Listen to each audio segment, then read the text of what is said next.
Hello and welcome. This is Muhammad Iqbal Khan, Advocate.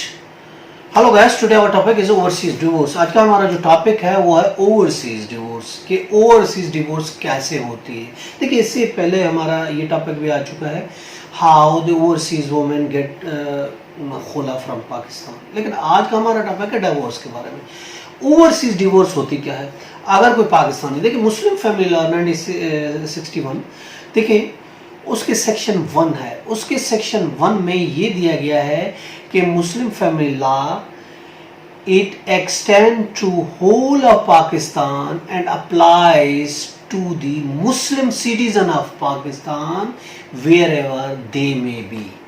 कि Muslim family law ordinance 1961, Muslim family law हमारा जो कानून है वो पूरे पाकिस्तान में लागू होगा, सारे मुसलमानों पर लागू होगा। मुसलमान सिटीजन जो पाकिस्तान में मुसलमान सिटीजन है उन पे लागू होगा, और वो जहां कहीं भी रहते हैं, यानी कि वो चाहे पाकिस्तान में रहते हैं, चाहे किसी शहर में रहते हैं, या चाहे दुनिया के किसी कोने में रहते हैं, तो मुस्लिम फैमिली लॉ ऑर्डिनेंस सब पर लागू होता है। मुसलमानों पर, पाकिस्तान में रहते हैं, आउट ऑफ पाकिस्तान रहते हैं, किसी भी सिटी में रहते हैं, कहीं भी रहते हैं, अगर वो पाकिस्तानी है तो उन पर पाकिस्तानी लॉ लागू होगा और वो पाकिस्तानी लॉ के मुताबिक डिवोर्स कर सकते हैं। For example if they are in USA, for example they are in Australia, Europe, कहीं पे भी अगर वो पाकिस्तानी है और वो डिवोर्स करना चाहते हैं हस्बैंड, तो हस्बैंड डिवोर्स कैसे करेगा? ये हमारा टॉपिक है overseas Pakistani divorce. Overseas Pakistani divorce कैसे होती है?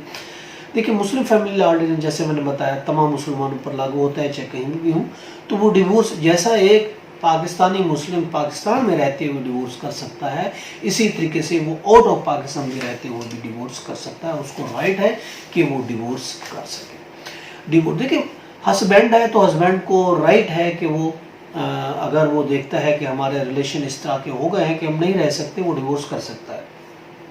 यहाँ होता है तो देखिए आउट ऑफ पाकिस्तान होगा, कहीं पे भी होगा, इन प्रेजेंस ऑफ विटनेसेस की मौजूदगी में वो डिवोर्स डीड पे साइन करेगा कि मैंने ये मेरे विटनेस है, उसकी मौजूदगी में डिवोर्स डीड बनाएगा, डिवोर्स डीड पे साइन करेगा, और उसके बाद वो उसको उसके सिग्नेचर को अटेस्टेशन करा सकता है। वो पाकिस्तान एम्बेसी मौजूद है, पाकिस्तान एम्बेसी के थ्रू वो ये डिवोर्स एग्जीक्यूट कर सकता है। पाकिस्तान एम्बेसी से वो डिवोर्स अटेस्ट कराएगा इन प्रेजेंस ऑफ विटनेस। वो उसको अटेस्ट करेंगे कि इसने हमारे सामने साइन किए हैं, विटनेस एग्जीक्यूटेंट के, कि ये डिवोर्स देने वाला हमारे सामने इसने साइन किए हैं। वो बिफोर द एम्बेसी वो उसको अटेस्ट करा सकता है, उसको साइन करा सकता है, या फिर सिंपली इन प्रेजेंस ऑफ उसको नोटराइज भी करा सकता है।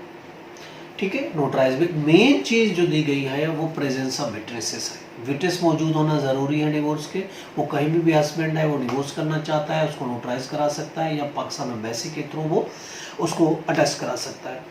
अब उसके बाद वो उसको भेजा जाएगा, वाइफ को भेजा जाएगा, और नोटिस उसके पास देखिए दो ऑप्शन, अगर आउट ऑफ पाकिस्तान रहता है या तो थ्रू एम्बेसी भी वो डिवोर्स को कंफर्म करा सकता है, अदरवाइज वो पाकिस्तान में यूनियन काउंसिल को नोटिस भी भेज सकता है। उसके पास ऑप्शन है, थ्रू एम्बेसी भी अपने डिवोर्स को कंफर्म कर सकता है। वो रिकन्सिलिएशन हेड करेगी और उसके बाद डिवोर्स कंफर्म करेगी, सर्टिफिकेट इशू करेगी, या फिर यूनियन काउंसिल, अगर वाइफ उसके पाकिस्तान में यूनियन काउंसिल को वो भेजेगा, या और उस यूनियन काउंसिल में वो नोटिस भी भेजेगा डिवोर्स कंफर्मेशन का।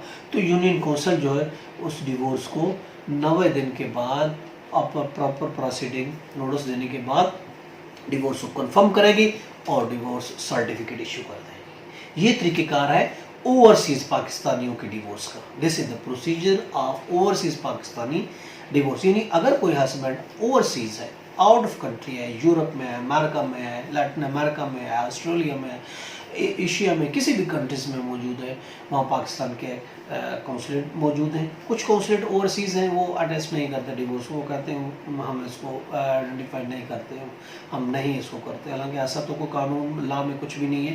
हालांकि पाकिस्तान एम्बेसी को पावर्स दी गई है कि कोई भी पाकिस्तानी कोई भी डॉक्यूमेंट है उनको सिर्फ सिग्नेचर को अटेस्ट करना होता है, डॉक्यूमेंट को नहीं करना होता। उनको चाहिए ये सब चीज़ें वो करें, ताउन करें पाकिस्तानियों से। लेकिन ऑफ कोर्स बहुत सी कंट्रीज हैं जिसमें एम्बेसी वाले कॉपरेट नहीं करते, तो उनके पास दूसरा प्रोसीजर ये है कि वो नोटराइज से उसको अटेस्ट करावें और उसके बाद वाइफ को भेजें, कॉपी यूसी को भेजें, और यूसी जो है 90 दिन के बाद, 3 महीने के बाद जो रिकन्सिलेशन का पीरियड है, रिकन्सिलेशन होती है ठीक है, नहीं होती तो 3 महीने के बाद वो डिवोर्स सर्टिफिकेट इशू कर सकते हैं। और डिवोर्स, एक डिवोर्स भी हो सकती है, 2 डिवोर्स भी हो सकते हैं, 3 भी हो सकती हैं, जैसा वो चाहते हैं, कोई इसमें पाबंदी नहीं। 3 डिवोर्स होंगी तो इररिवोकेबल हो जाएगी, और उसके बाद रिकन्सिलेशन तो पॉसिबल ही नहीं होती, विदाउट हलाला, विदाउट निकाह के नहीं होती।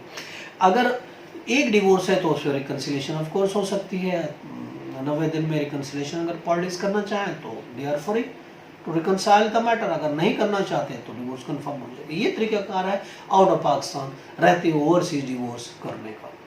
आज का टॉपिक इतना ही काफ़ी है, कल एक नए टॉपिक के साथ फिर मिलेंगे। अपना बहुत ख्याल रखिएगा। Have a nice day. Allah हाफिज़।